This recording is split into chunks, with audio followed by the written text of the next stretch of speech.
Since the dawn of time, sports media has been stuck in a vicious cycle of monotony and skip bailiffs. Then one day, 3 brave souls embarked on a journey to change all of that.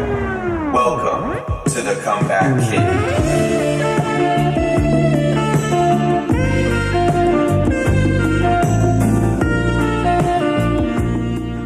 Good morning, everyone. Today is Monday, November 27, 2017, and you are listening to The Comeback Kid. I am your host, Ben Friedel, and alongside me, as always, Nate Wiggins, Matt Hendrickson, the dynamic duo. What is going on, you guys? I've had better weekends, and I will leave it at that.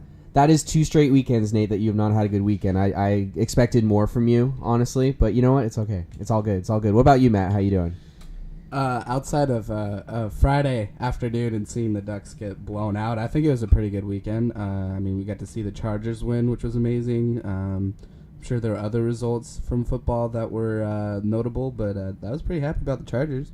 Yeah, you and me went to the Ducks game this past Friday, and I don't know about the Chargers win being a good thing, Matt. That might be Monday morning brain for you. That just popped out somehow. But, yeah, and I had a good weekend as well. Went up and hung out with you. We went to the Ducks game. My first Ducks game ever. Even though they lost, it was cool atmosphere. It was cool to see the stadium practically full on a Friday afternoon, Black Friday. So that was exciting. So what is this show about, in case this is your first time listening to The Comeback Kid? So every Monday at 9 a.m., we hope to talk about sports and stories that may not get enough attention on major sports networks. This includes sports such as soccer, baseball, hockey, and other sports that we might find interesting as well. And most importantly, we want to talk about these sports and stories that we want to talk about outside of the quote-unquote mainstream media, I guess, not to sound super, political, but with kind of with sports in that way. But yeah, so guys, I think we have a pretty, speaking of political, pretty pertinent story for our first segment here today. So LiAngelo Ball.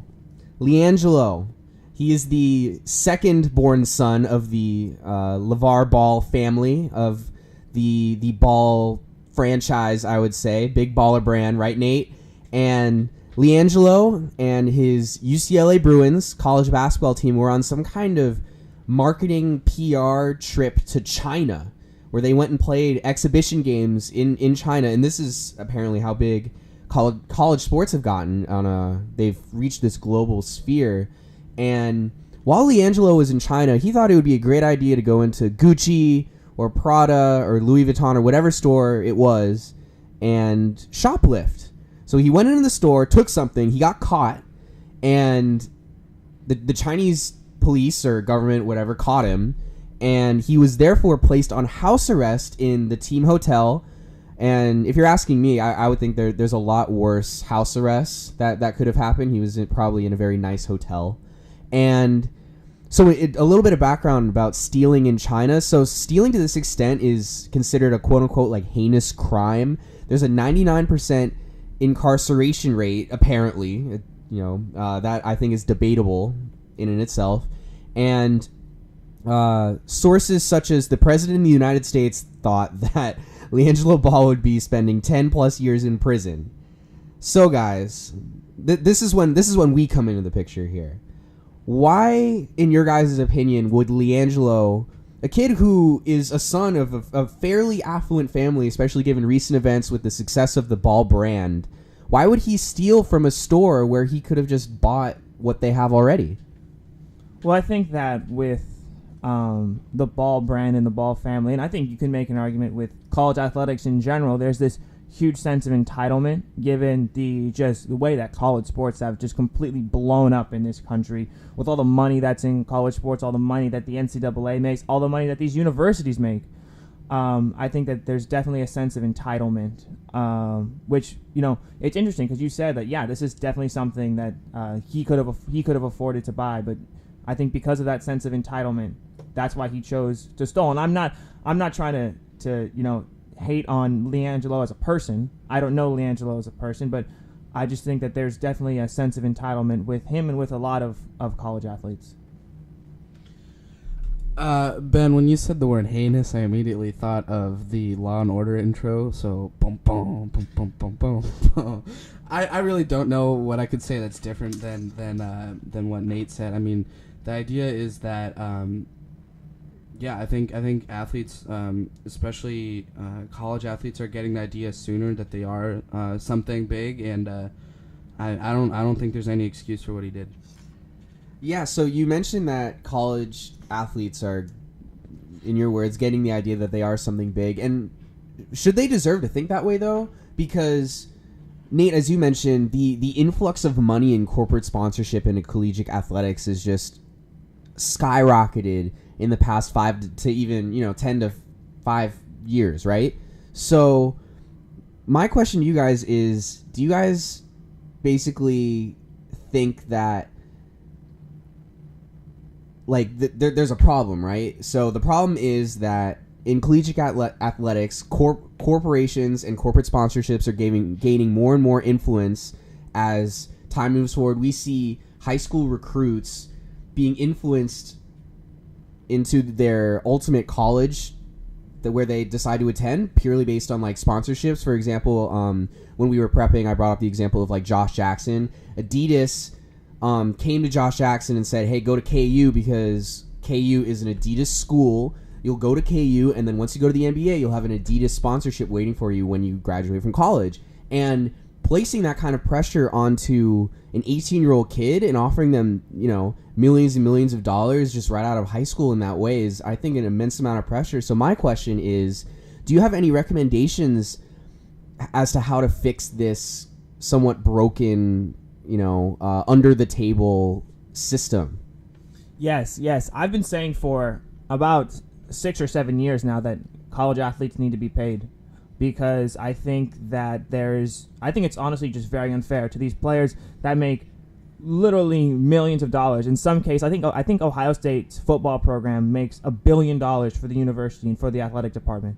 And those players, they get nothing. And I hear the argument, oh, well, they're getting a free education, but I don't think that that's a very good argument to say, I don't think that's a good argument against these athletes getting paid. I think that they deserve some type of benefits for all the money that they make the university and all the money that they make the coaches. I'm pretty sure Jim Harbaugh is getting paid $4 million a year to coach football at Michigan. I love Jim Harbaugh, but the fact that he's getting paid $4 million a year and that his players that are busting their butts are getting absolutely nothing, I think is totally unfair. So I think one of the ways that to fix this broken system, I'm not saying it's perfect, there's still going to be problems, but I think that you have to at least give the players some type of monetary benefit. So there's the concept of the one and done, I think, which has become very prevalent in recent years, especially in college basketball, where players will attend college for their freshman year because I believe it's an NBA requirement. Is that correct? Yeah, it's not necessarily going to college, but you have to be, I believe, 20 years old. Yeah. So that's why certain international players are able to come. Don't have to go to college if they come to the United States to.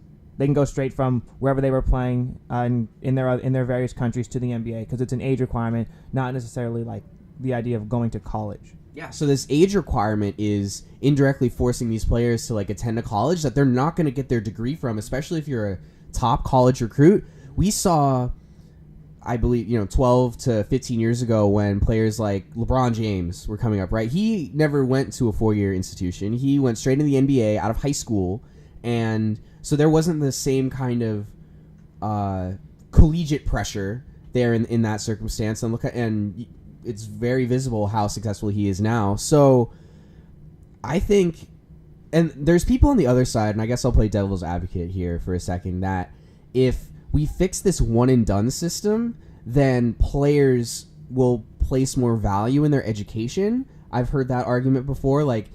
Instead of we could get rid of college being a requirement, and for those who decide to go to college, and maybe potentially have a one and done mentality in their mind, they wouldn't be able to do that anymore because they would have to stay for at least 3 years or maybe 4 years, maybe increase that age, or that you need to have at least completed a certain number of units in college to make it to the NBA, or so on and so forth. So I've heard that, argument before. How would you respond to that argument, Nate? Well, I don't think it would be good for the student athlete to have to like say, okay, you're like forced to go to college, and why are we even making them go to college? It's not because, like you said, it's people talk about the education argument, but it's really not about the education. The way I see it as the reason why players are not allowed to go from high school to the NBA, the reason why they have to attend a year at college is literally just to make money for the universities, for the athletic director, for the coaches, and for the NCAA. That's the way I see it. So this idea that,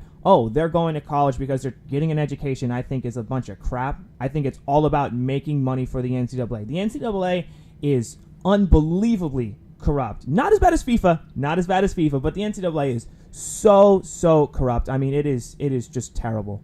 Yeah, that's exactly what I was going to bring up, how corrupt NCAA is, not only on the monetary side, but coaching scandals left and right. Rick Pitino recently, you had all the stuff at Penn State a number of years ago. It's just the NCAA is a mess. And I think that a step forward, and I think we can all agree here, a step forward in the right direction is fixing this broken college, I would say especially college basketball system of, the one and done.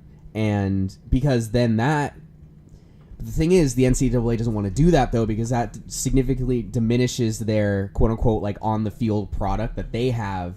So it would have to take a fairly, I would say gracious, but, the NCAA is technically an academic institution. Yeah. So like their purpose is to serve on an academic level as well as athletics. So you would think with that goal in mind that they would be a lot less monetarily driven. So yeah, I definitely think that corporate sponsorships have played a part in this entire dynamic of college athletes thinking they deserve more than they actually have, and it brings up the question of if they actually do deserve that money. So bringing it all the way back to LiAngelo, right? So LiAngelo, he's home, he's safe, he's back in Los Angeles or wherever he is. But he is. Let's make a point that he is. Him and the other two players are suspended indefinitely right now. They're not allowed to. They're not even allowed to dress with the team. They're not allowed to travel with the team. So, they're back in the United States, but it's not like they got off completely scot-free. Mm-hmm. And Nate, we were talking about this also when we were prepping that Lavar, he didn't react too horribly to this, that his son was on house arrest. Do you want to respond to that, or tell us a little bit more about what Lavar had to say about his son being placed under house arrest? Well, let me preface it by saying that I absolutely love Lavar Ball. I think that he is awesome. I think that just the way that he's been able to build this big baller brand, I think is very respectable. But he was not actually too worried about LiAngelo. I think he actually said it was no big deal, and I think after he said that, I'm sure that he got a call from a few lawyers saying, "Hey, don't say anything else. Let's just have you take a step back on this one, because this is something that's happening in a foreign country with different laws than us." So it's funny. My mom said we finally found a way to shut Lavar Ball up, and I thought that was very funny, because as anyone who follows sports knows, Lavar Ball does like to talk. Definitely, yeah, and part of the reason why it is portrayed to us and the general population that Lavar maybe wasn't too concerned is that CNN called Lavar up because, I know, and then it was bound to happen at some point, gentlemen. Donald Trump versus Lavar Ball, the two biggest social media behemoths, they were too big not to meet at some point, and it happened. So Trump tweeted at China, or at some. So he called the president of China, apparently. Yeah. A few days later, they were released. They were back in the United States, and then Lavar Ball was asked about Donald Trump's did he help, and Lavar Ball responded by saying, "Who?" And then a few days later, Trump tweeted that he should have gotten thanks from Lavar, and that he should have left LiAngelo and the other two players in China. Yeah. So I think. Again, I'll play devil's advocate. I am not advocating for Trump in any way here. However, in Trump's perspective and other people's perspective, if Trump didn't make that call, we could have potentially LiAngelo could have still been in China. So, in both of your opinions, did Trump deserve thanks for this? No.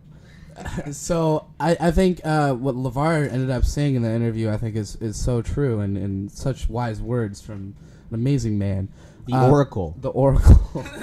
Speak it into existence. He's not the Oracle of Omaha. He's the Oracle of Cheeto Hill. But he is. Why would Trump deserve thanks for doing his job, basically? And he hasn't been doing his job at all since last January. But like, this is something that was totally expected of someone in his stature.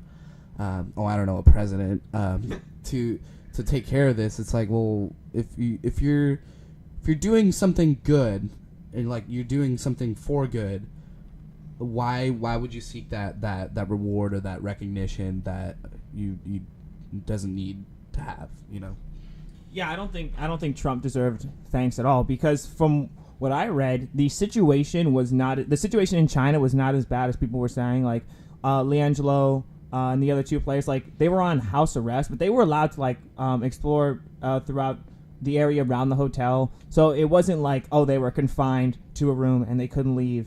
And if it wasn't for Trump, then they would still be in China. That's not the case. But I don't know if you guys caught Lavar Ball's CNN interview, but one of the things that he said during that interview was absolutely, it was very wise words. He said to the CNN anchor, Did you thank the doctor when he brought you into this world? And I was like, man, Lavar, you are a legend. He's never been wrong. He really hasn't. I think we've said this before on this show. He has never been wrong. Like, in the beginning, I was very skeptical of this man because he was running out on the WWE stage, tearing his shirt off, and just yelling at everyone. And I was just like, who is this guy? But after this whole Trump debacle, I would even say I have gained a lot of respect for this guy and his business. His business is growing. I didn't think that would actually happen based on the, still obscenely highly priced shoes and shirts that he has. But, way to go, Lavar. You've done it. I think it's appropriate to mention that Anaheim Ducks winger Ricard Raquel is a big baller. Follows him on Instagram. I think this is a movement that's going to be sticking around, and I have to applaud Lavar on this. I don't know if you guys saw this, but I don't know if you guys know who LeVar Burton is from Star Trek. But no, people were Rainbow Guy. Yeah. People were tweeting at LeVar Burton thinking he's LeVar Ball. Like Trump supporters were tweeting at LeVar Burton thinking he's LeVar Ball, saying that he needed to thank Trump. And I was like, man, that's just. I think personally, to me, I don't know if I'll get in trouble for saying this, but like that is Trump supporters in like one tweet or in like one story right there. It's tweeting at LeVar Burton thinking he's LeVar Ball. And we'll leave it at that. So, great stuff, you guys. When we come back, we're going to be talking about hockey, Matt. We haven't talked about hockey in a while. We will recap what... we're a little ways into the season as of right now, so we'll recap what has been going on. And we have some superlatives, everyone, some high school standouts, NHL style. We will be right back.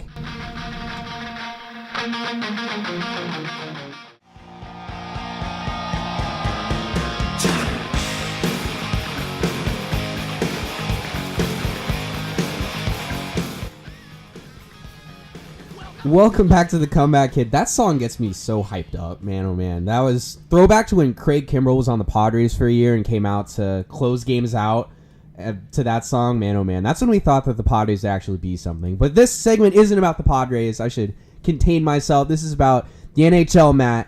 So, as I mentioned at the opening of the show, last Friday we went to go watch the Anaheim Ducks against the Winnipeg Jets. And the Ducks didn't look so good, but a lot of other players and teams have surprisingly looked good thus far this season, Matt. So we're gonna play a little game here, and how this is gonna work is I am going to ask you a question. You're gonna answer it. Wow, what a game, right? Yeah. So surprises, Matt. What has surprised you thus far this NHL season? I think it's what surprised me the most, and we're gonna keep talking about them as Vegas Golden Knights. I think they were super responsive, maybe to their first dry spell where they lost a few games that may or may not have been related to me hyping them up only to go on a losing streak, and I ended up riding the bus. Yeah, so keep track of maybe the next 3 to 4 games for the Las Vegas Golden Knights listeners at home, because if Matt jinxes them again, it's official. He has cursed them. But anyways, keep going, Matt. Well, maybe since they're in the Pacific Division, maybe I should just always praise them, because then that'll mean that the Ducks will finish above them, hopefully.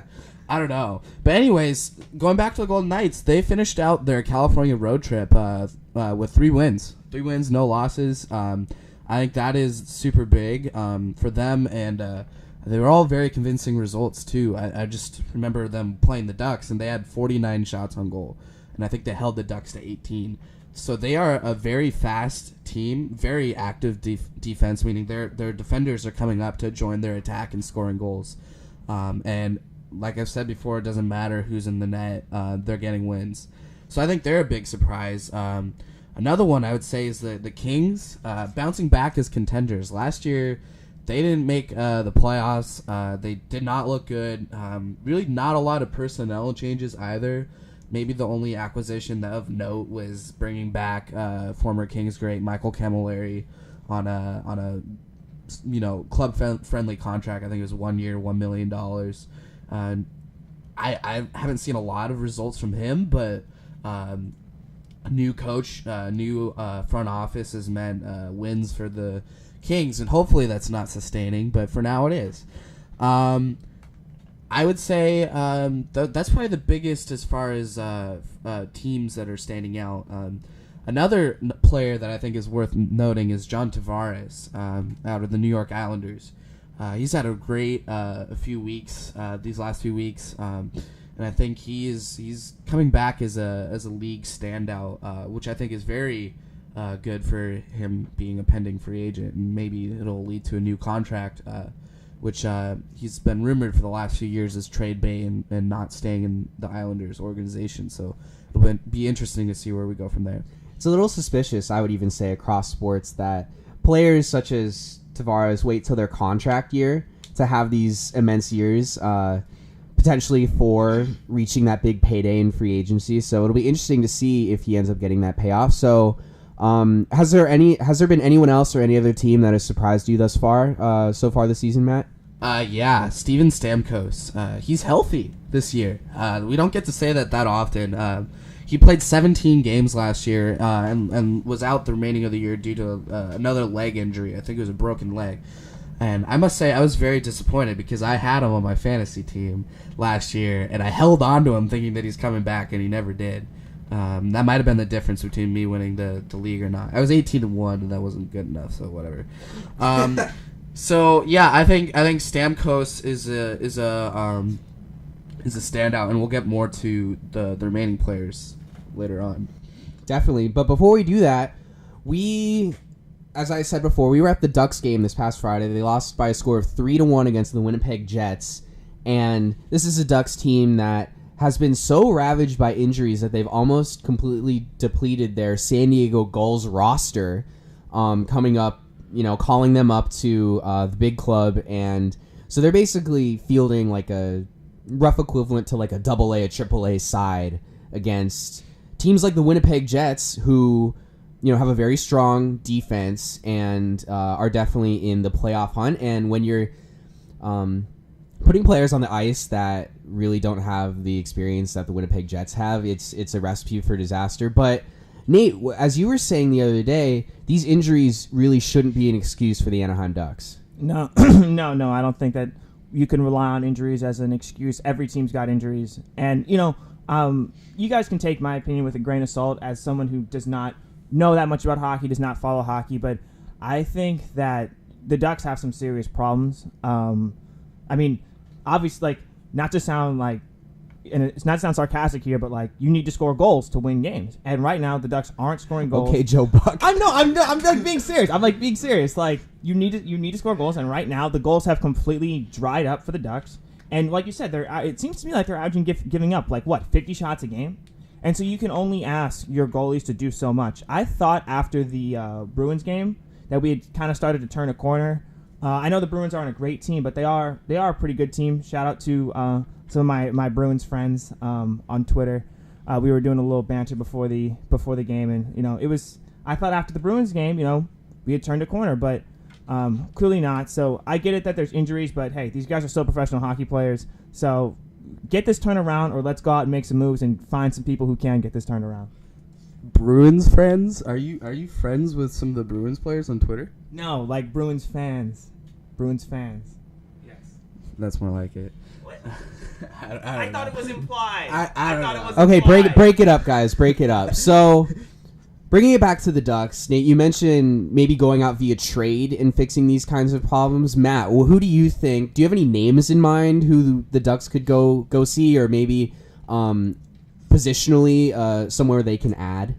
Yeah, so the position that they need is centers. I mean, they have both Ryan Kessler and Ryan Getzlaf. I would say easily two of the top 15 or 20 centers in the league are both out with substantial injuries, and we won't see them until after the new year. I think that means you have to go get a center. They've been relying on Antoine Vermette. They're basically their face-off specialist to take a lot more minutes. And Derek Grant, who I must say he's 27 years old and did not score his first goal until this year. And now he's our first-line center where you want scorers to be at. And it's been an experiment. I wouldn't say the experiment is working right now. One name that's always been linked as being trade bait is Sami Vatanen, who's a fan favorite, but just frankly has not looked well this year. So he might be looking for a place to start new, or to start over, just because of his poopy year. I think that he would be a very a good candidate to bring back a top six forward from another team. One name that's always been thrown around, or I shouldn't say always, but he was being scouted during that Ducks-Bruins game, is David Krejci of the Boston Bruins. He's a great defensive forward. He's able to score. He's a two-way threat, kind of like Ryan Kessler, plays a very similar game. I would like to see that trade happen just because of what the team will look like when Kessler and Getzlaf are back. I think that would make them a very strong offensive team and a suitor for the Cup again. I know that I know that the Ducks were also linked to Matt Duchene before he got traded. I'm glad that they did not get Duchene, because in his 8 games with Ottawa, he has 1 goal, and that's it. He's been off to a terrible start and is already looking like a bust for Ottawa. So maybe David Krejci is the way to go, but regardless, it should be a top 6 forward and preferably a center. Great stuff, Matt. So, the Ducks need some serious help.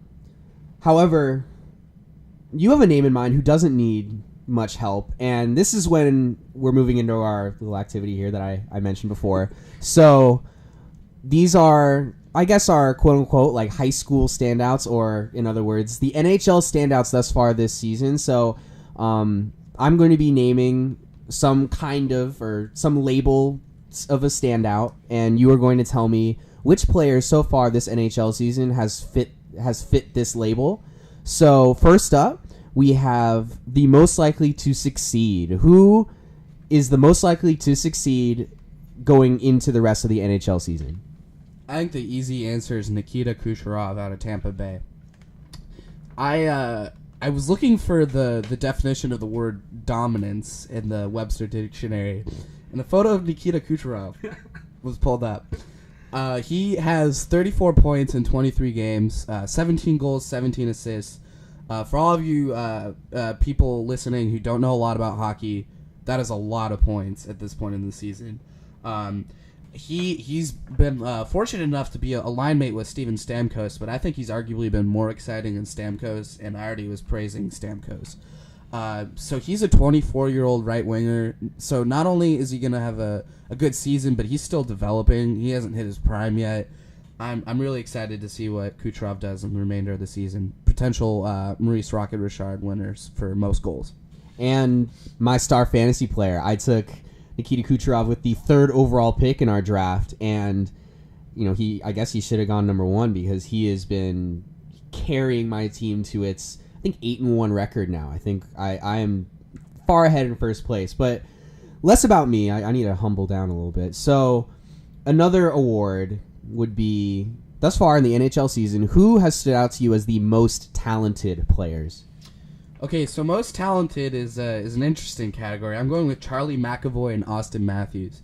So younger players. So Charlie McAvoy, this is his rookie season. He's a defender out of Boston. He's a very talented player. You can look up any highlight reel, and he's probably in it for like best plays of the month. He's been an amazing addition to the Bruins defense, something that has kind of been shaky over the last few years. He's seen a lot of minutes with Zdeno Chara, future Hall of Famer, 40-year-old. He's 6'9", scary player. So to be paired with him has meant that they've been very good complements, I would say. McAvoy's easily a more offensive-minded player, and Chara can stay at home, even though he's got a wicked slap shot. So I think they've been paired together very well. He can work a little more on his plus-minus, but I wouldn't worry too much about that. He's a 19-year-old defenseman. I think that'll come with more time in the league. And I think also you have to include Austin Matthews in this conversation. He's avoiding the sophomore slump. That's been proven to be a real thing over the last few years.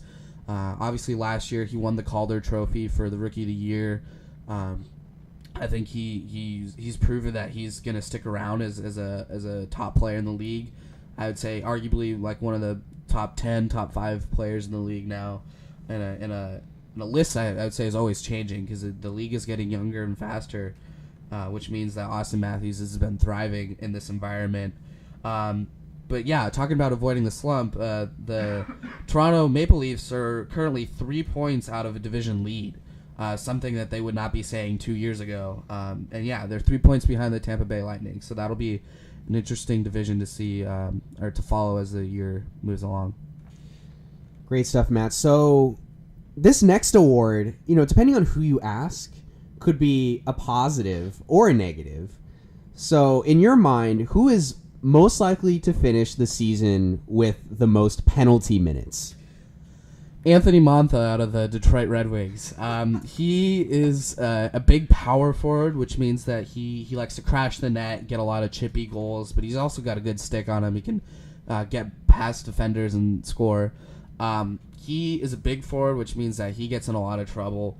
The other night, he had 25 penalty minutes in one game. He got ejected. And lucky for me, I set up our fantasy league so that every minute of penalties is a point. So, for all you mathematicians out there, 25 penalty minutes is 25 fantasy points.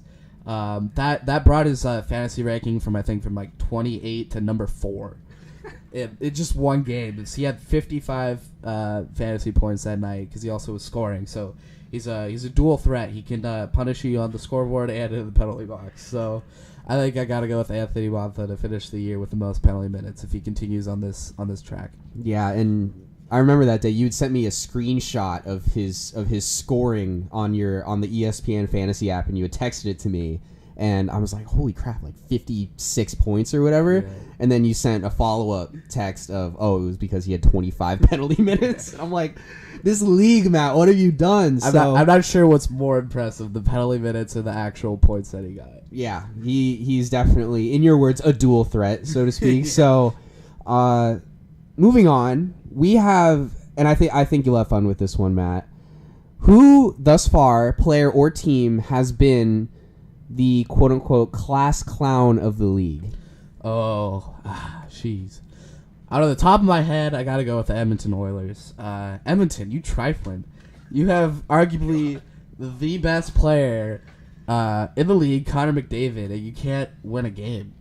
I mean, Arizona was the early story. I think they started the year like 0-10, but like Edmonton, like since then, like you might get the first pick again, and you've had plenty of first picks. You shouldn't even have McDavid with the amount of first picks that you've had. So the fact that you're not winning is very concerning for Oilers fans. Not for me. I love it. And especially after the Ducks beat them in Game 7 and broke our Game 7 curse last year. Edmonton does not have a lot to look forward to right now. And it's scary considering that they're paying upwards of $22 million to their top two forwards now, Connor McDavid and Leon Draisaitl, for the next 8 years, and they may not see a lot during those 8 years. So, Edmonton, you are the class clown because you are just ridiculously funny right now. You know what also is ridiculously funny is you have the Edmonton goalie on your fantasy team. Can you tell us a little bit about this? Yeah, so I have the Edmonton goalie because I felt that Cam Talbot would be a safe bet to go with. But since then, he averages, I think, -2 points a game. And he's on the season's can't drop list, so I cannot drop him. So I had to pick up another goalie just so Cam Talbot can ride my bench. And I'm very disappointed with that. I tried to make a trade with one of our bottom feeders just to make them even worse, but they didn't even bite. Yeah, bottom feeder. Shout out to James Ducador. Yeah, I was about to say, do you want to call out anyone specifically? Yeah. Oh my god. Yeah, and it didn't happen, and I think rightfully so. So now I gotta face the fact that I can't use that slot for anybody. Right now, my goalies are both on the injured reserve, which means that they can't hurt me, which is exactly as planned, that I don't have goalies getting me points because it would only be negative points, and I have Cam Talbot to thank for that. So thank you, buddy. Yeah, thanks for getting injured, Cam Talbot. Wow, that's pretty cruel, Matt. So, in the spirit of bashing James Ducador, so we move on to our next award, which is most likely to not be able to grow a playoff beard. And my nomination would be James, but I think you had someone else in mind. Yeah, James, buddy, we got to figure that out. But Clayton Keller of the Arizona Coyotes, he's a young 19-year-old, also another Calder Rookie of the Year contender. He's going to be pushing a lot of votes, but Arizona Coyotes are nowhere near getting into the playoffs, and I'm not even sure if they did get to the playoffs if he could grow a beard. Let's be honest. It's tough. Well, at least for me. Anyways, he plays for a future-focused team, which I think is just another way of saying a not contender. Yeah, he's not even going to see the playoffs. Yeah, he's not going to see the playoffs. I mean, he might see it from whatever golf course he's playing on, but I even that would just be in the clubhouse after a round. He'll have like some Arnold Palmer because he can't even drink yet. That shows just how promising Clayton Keller's future and really the future of the Arizona Coyotes is, but it's not happening this year, so he ain't growing a playoff beard.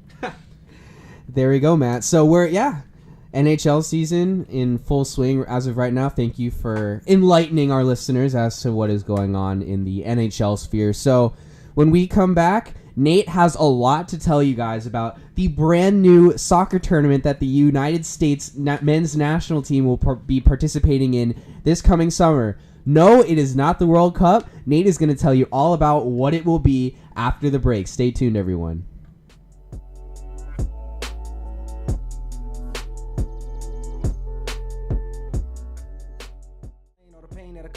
My 16 should have came with a coffin, the fame and a fortune. Well, maybe not the fortune, but one thing is for sure, that the fame is exhausting. That's why I moved away. I needed privacy. Welcome back to the Comeback Kid, everyone. So when we were last with you, we were recapping what the NHL season has been thus far, and now we turn our attention to soccer, specifically on a global scale with national teams in stake. And the United States men's... You know what? I'm not even going to give you guys a description because Nate is raring to go to tell you guys all about what is going on with US Soccer. Nate, let him have it. All right, so after the U.S. failed to qualify for the World Cup, I was pretty upset, and I saw a few days later that some other big countries failed to qualify. The Netherlands failed to qualify. Ghana failed to qualify. About a month later, Italy lost in their qualifying playoffs, so they failed to qualify. And so a joke was kind of being thrown around soccer Twitter, saying like, hey, why don't we just have our own NIT tournament, with all these countries that failed to make the World Cup. And, it was a joke, and I don't think anybody was taking it seriously. But this is per Stephen Goff at Soccer Insider on Twitter, one of the best soccer writers in the United States for the Washington Post, says that U.S. Soccer and Soccer United Marketing are indeed looking into the possibility of bringing non-World Cup sides, such as Italy, Netherlands, Ghana, and Chile, to the U.S. next summer for a World Cup or series of friendlies. So basically, the U.S. Soccer Federation wants to put on their own NIT soccer tournament for teams that missed the World Cup. For those of you that don't know, the NIT is the college basketball tournament for teams that miss out on the NCAA tournament. So the top 68 teams are selected for the NCAA tournament, and then the next 32 teams after that go to the NIT. So I have a lot to say about this. So first off, like, why? Why would we want to put on our own tournament? And I've got a few theories. First off, money. The U.S. Soccer Federation is losing out on a lot of money by the U.S. men's national team not being at the World Cup. And so I feel like they think that this is a chance to make back some of that money that they're going to be losing, particularly by hosting the tournament, having it here in the United States. I believe that U.S. Soccer had a $50 million surplus after hosting Copa America Centenario in 2016. And so they know that, hey, we're going to lose a lot of money by missing out on the World Cup, so here's a chance to kind of make back some of that money. Another theory that I've heard is player development, that this would be a tournament for youth players, so anyone under, I've heard 25 or 23, so only this would be like a youth tournament to get a chance to develop players, and that this so-called tournament would be not only for the benefit of American players, but for young Italian players, young Dutch players, young Ivory Coast players, young Chilean players who are missing out on the World Cup, going to be missing out on that player development.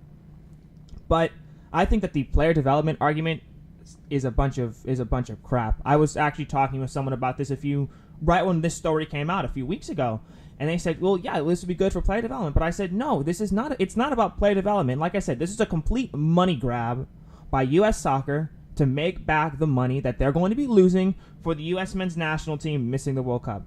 And I think that this plays into the arrogance of the U.S. soccer player, of the U.S. soccer fan, including myself, because over the course of World Cup qualifying, I was very arrogant. I said, oh man, like even after we lost the first two matches against Costa Rica, I said, oh, we're still going to qualify. Even after we lost a home match to Costa Rica and then barely drew against Honduras on a scrappy Bobby Wood goal, I said, oh, hey, we're still going to qualify. So there's this, I've talked about it on this show before, the collective arrogance of the U.S. Soccer Federation, of the U.S. Soccer fan, of the U.S. Soccer player, and of Bruce Arena. We talked about it last week, Bruce Arena going on the Fox broadcast, and I've beaten that dead horse multiple times, just how arrogant we are as a soccer nation, despite the fact that we have accomplished literally nothing on the men's side of international soccer. We've accomplished nothing.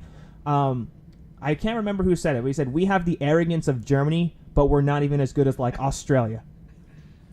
So one last point that I want to make about this tournament is that would these other countries wouldn't want to play.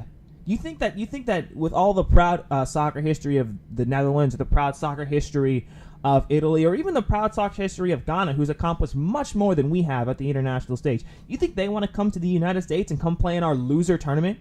Like seriously, if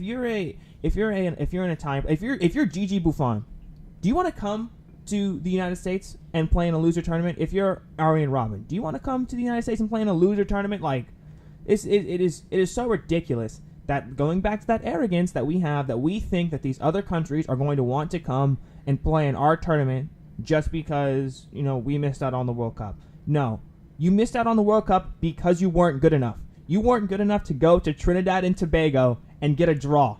A Trinidad and Tobago side that had lost 9 straight games in qualifying. You weren't good enough to go there and draw. So don't come out with this idea of, hey, we want to have our own tournament. No, you're not the first country to miss out on the World Cup, so deal with it just like everybody else has dealt with it. Wow, Nate. There you go. You had your pedestal to yell at U.S. Soccer, and yeah, I think that was well said, though, because there's a type of arrogance not just in soccer, but I think in American culture, that everything should be handed to us. And I think that cultural dynamic is very apparent in this circumstance. And they're kind of overcompensating to the point where they're just making everything worse. Because if the United States were to just go away quietly, I'm sure that the American public eye, outside of the hardcore U.S. soccer fan, would turn their attention away from U.S. soccer, and the 4 years until the next World Cup, or the 2 years until the next big international tournament, would not seem as far. However, U.S. soccer they're like still inserting themselves into the public eye and still inserting themselves into the media cycle, and especially with how soon, it wasn't that long ago that we lost to Trinidad and Tobago. What day was it? What was that day? October 10th, 2017. Yes, the day that will forever be etched in Nate Williams' mind. Yes. Until, that might as well be on your gravestone, that day. That was the day where a little part of you just... Yeah, part of me died. Yeah. And it still eats away at my soul, and it's going to eat away at my soul. Yeah, so, I mean, that was a little dark. But, U.S. Soccer, just go home. Just go home, rest a little bit, just stare at yourself in the mirror. Don't let Bruce Arena out of the house. Yes. Leave him in there. If anyone should be on house arrest, it should be Bruce Arena, right? And you beat me to it. So, you know what, US just again, we said it the day again. What was the date, Nate? It was October 10th. October 10th, yeah. Yes. So we said soon after October 10th that we would have 4 years to talk about this, and I just hope that we're not going to talk about it as frequently, just because US Soccer just needs to stop.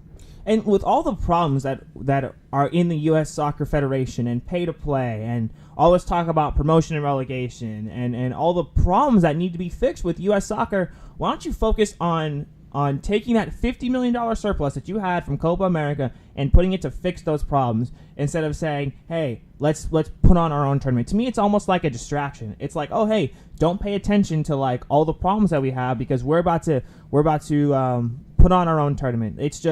It's so unbelievably arrogant for, like I said, a soccer nation that has accomplished absolutely nothing. If the women's team wants to put on their own tournament and like they've earned the right to do that because they've won 3 World Cups, versus the men's national team has made it out of the round of 16, I think once. I think one time since 1930 we've made it past the round of 16. So don't come up here walking around like you're Germany when you couldn't even beat Trinidad and Tobago. I mean, I don't think any country who doesn't qualify for the World Cup has any right to form a tournament like this, especially as soon after the results. It almost sounds like a kid not being able to eat lunch at a certain table, and he's like, oh, well, that's okay. I'll start even a better table over here. It's just childish, and I think it sucks that soccer, which is such a prevalent sport here and growing, is going to have to do it without seeing the men's national team in the World Cup. And I just don't think that any tournament will put the right idea forward for U.S. fans, except for the World Cup. And if it doesn't happen in 2022, it's going to even be worse. Exactly. If we want people to take us seriously as a soccer nation, then we cannot have our own NIT tournament, because then we talk about as American soccer fans, we talk about how we want to be respected, and these European nations, they're laughing at us because our quality of soccer is not as good as theirs. But the reality is that if we were to go ahead and do something like this, it would just be an absolute embarrassment, and like it would just be so humiliating. For me as a soccer fan, we want people to take us seriously, yet we miss the World Cup. And like you said, it's childish. It's childish. It's stupid. It is absolutely ridiculous. But it doesn't surprise me that the U.S. Soccer Federation would try and do something like this just because of the money that they would make from a tournament like this. Yeah, we mentioned corporate power earlier in the show, and I think that theme is also really applicable here. And so it's going to be very interesting moving forward to see if the U.S. Soccer Federation can end this PR nightmare that has been the past few months in terms of building soccer in America. So, great stuff, Nate. Thank you for enlightening our listeners as to the ways in which U.S. Soccer is adding fuel to the fire of travesty for their organization. So when we come back, we're going to let you know who rides the bus this week.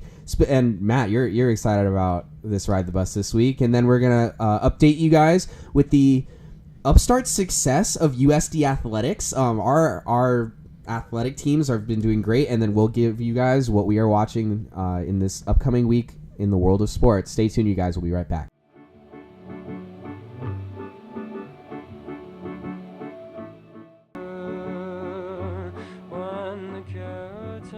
Welcome back to the Comeback Kid, everybody. When we were last with you, Nate was ranting about U.S. soccer once again, and rightfully so, because they really just need to get it together. But now, Matt, it's your turn. What the heck did the LA Kings just do? Okay. Bailey, the mascot, you are riding the bus. All right. So, in more recent events from this past weekend, certain issues being brought to light where LA Kings mascot, or the person who plays him, Tim Smith, is being sued by Meso Griffin, another gentleman, for allegedly grabbing the plaintiff's behind while sharing an elevator ride back in 2016. Meso Griffin, the plaintiff, who was a Kings employee at the time, reported the incident to the director of the HR department, who, you guessed it, is the wife of the defendant. So I think before we get any deeper into this issue, I have to applaud Griffin for reporting the incident. I think there's a stigma that sexual assault only happens to women, which I think leads to sexual assaults regarding men being less likely to report. But this isn't about Griffin. Smith, a.k.a. Bailey, we need to have a heart-to-heart. Bailey, can I call you that? I've come to hate you over the last few years, seeing that you are the Kings mascot.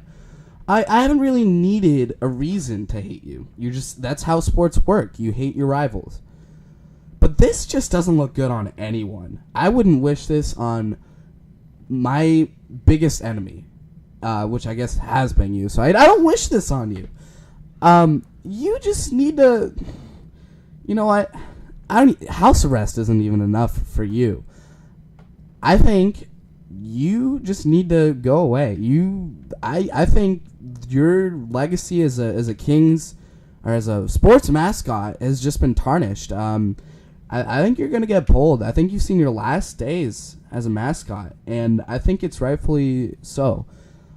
So I think you're done. I think you're gonna finish with 2 Stanley Cups, and that's it. That's all that's gonna be to your name. And I don't even know why I'm attributing the Kings' achievements to you. But you're done. I there's so many things I want to say to you, but I cannot say on air. So, Bailey, Ride the bus. First, it was Harvey Weinstein. Second, it was Kevin Spacey. And now it's Bailey, the LA Kings mascot. You have just joined an exclusive fraternity of creeps, Bailey. And you should congratulate yourself for reaching that pinnacle of pedophilia. So therefore, that is why you are riding the bus this week. So, moving on, Nate, to a very unrelated topic. USD has been doing some big things on the football field, on the basketball court. Can you enlighten our listeners as to what has been going on at their own university? Yes. Right now is a great time to be a Terrell. Well, every time is a great time to be a Terrell, but now it's just a little bit better. So kind of just been what's going on. Football had their first round playoff matchup against Northern Arizona University this past Saturday. I believe Northern Arizona is located in Flagstaff. Just for a little context, Northern Arizona is from the Big Sky Conference, so they're from a power conference in the FCS, and they are a scholarship program. And USD absolutely took it to them. Final score was 41-10, and this makes it back-to-back years that USD football has as a non-scholarship program has beaten scholarship programs in the first round of the playoffs. And I don't know if you saw, but I don't know if you guys saw SportsCenter on Saturday, but one of the USD players actually made SportsCenter top 10. I believe his name is Justin Pruitt. I'm sorry if I butchered his name. He made a one-handed catch. It was absolutely beautiful. Sick. That was a sick catch. Gave Odell Beckham Jr. a run for his money. But yeah, absolutely great win for football on Saturday. So now they will head to Fargo, North Dakota to take on North Dakota State. Definitely going to be a tough task. North Dakota State is one of the best teams in the FCS. That's where Philadelphia Eagles quarterback Carson Wentz went to college. So it'll be a tough test, but I mean they've already accomplished so much this year that it's nothing. Those players have nothing to hang their heads about. Meanwhile, in basketball is 5-0, tied for its best start in program history. on Saturday, they also had a game in the state of Arizona, and they defeated Grand Canyon University by a final score of 72-62. And just so you guys know, Grand Canyon last season lost 3 games at home, one of which was to Louisville, and the other one was to CSU Bakersfield, who went on to go to the NCAA tournament. So Grand Canyon University is a very tough place to play. They've actually beaten San Diego State back-to-back years, and so for USC to go into GCU, to go into a tough place to play and pretty much not dominate the game, but I believe that over the final 7 minutes of the game, GCU only had 1 field goal. So just absolutely locking it down defensively. So they're 5-0. They have a huge showdown with San Diego State this Thursday at 8 p.m. at JCP, at Jenny Craig Pavilion. So if you're a USC student, please come out. I know there's going to be a lot of SDSU fans there, so we're going to need all the support that we can get. But yeah, absolutely great time to be at Torero. We are absolutely on fire.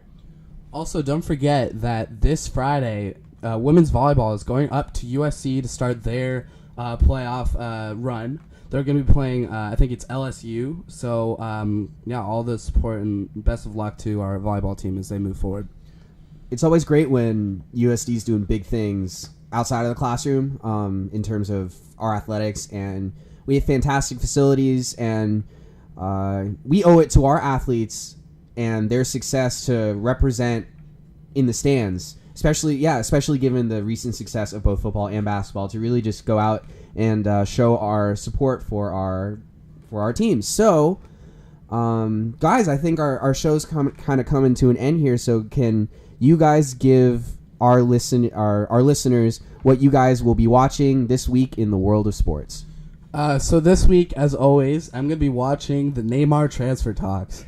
I think it's only a matter of time that Nate is going to be standard corrected, but I'd love to see it happen just for the sake of this show, this clanky show, that we're right.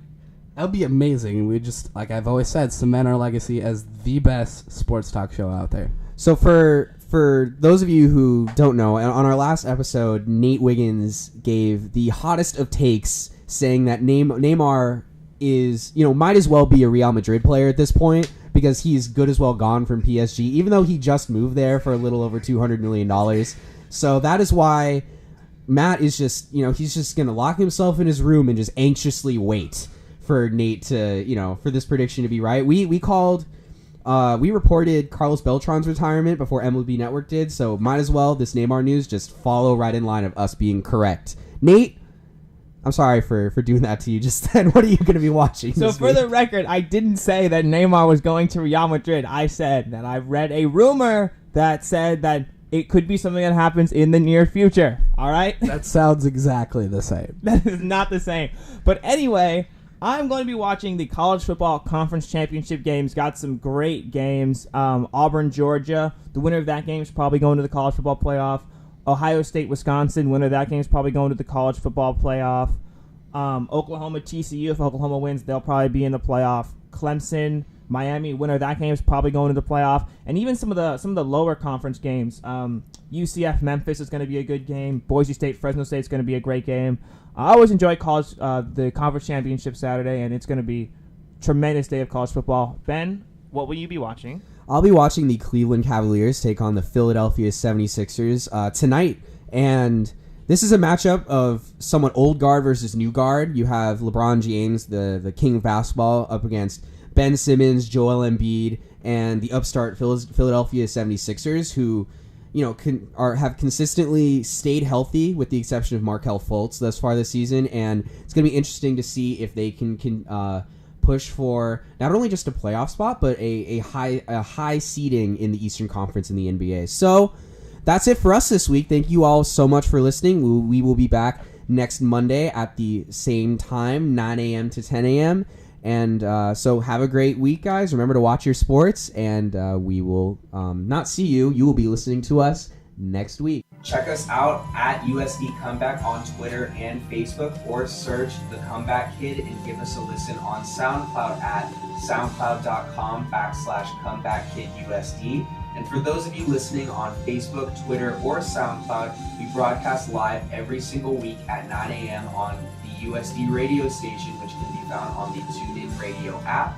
TuneIn is available on both Apple and Android app stores. Once you download it, just search USD Radio, favorite that page, and you'll have access to USD Radio wherever you go. Thank you all for listening. We will see you next week.